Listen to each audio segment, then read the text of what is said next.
Déjà, merci d'avoir accepté d'être ma première intervenante vidéo pour les enfants. Ça avec plaisir. Voilà, inspirante, Merci. créative et généreuse. Merci à toi. Ah ouais, alors le conseil, il serait compliqué parce que moi, je l'ai perdu si tu veux, pendant 20 ans. Et c'est donc la vie qui m'y a remis dedans un petit peu forcée. Parce qu'effectivement, je faisais partie des enfants créatifs, hypersensibles, très reliés à la nature et tout ça. Et après, la vie, l'éducation, etc. fait que ben voilà, on prend d'autres directions et qu'on enfouit sa nature créative pour correspondre aux mots de la société pour gagner sa vie, tout ça, quoi. Donc en fait, le conseil que j'en ai aux enfants, c'est d'être au plus près de leurs sensations et d'exprimer ce qu'ils vivent à l'intérieur, quoi, et d'essayer le plus souvent de communiquer à partir de là.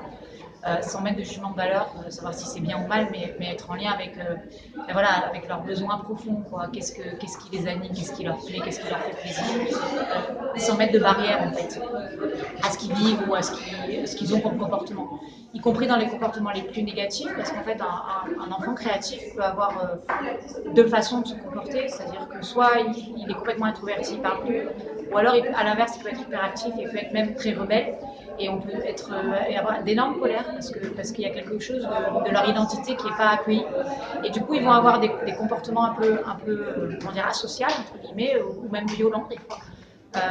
Et justement, c'est de pouvoir identifier ces comportements comme la source d'un besoin non reconnu, et de mettre en lien en fait ce comportement inadéquat avec les choses qui sont réellement importantes pour eux.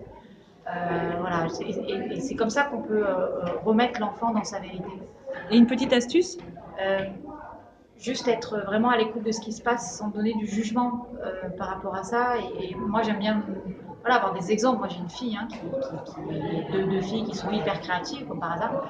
Et la plus petite, enfin, qui est maintenant la plus grande, mais quand elle était petite, elle tapait sur son portable comme une dingue, elle donnait des grands coups de fourchette dessus. Et en tant que parent, au départ, ah, qu'est-ce que tu fais, tout ça, donc on me crie dessus, quoi.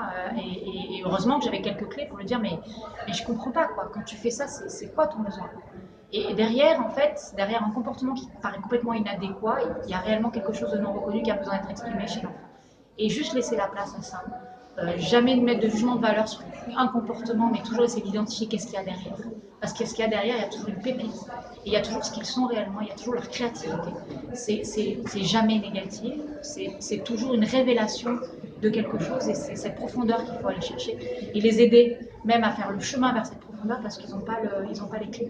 Voilà. Et pour toi, alors être créatif, c'est être comment? C'est être authentique.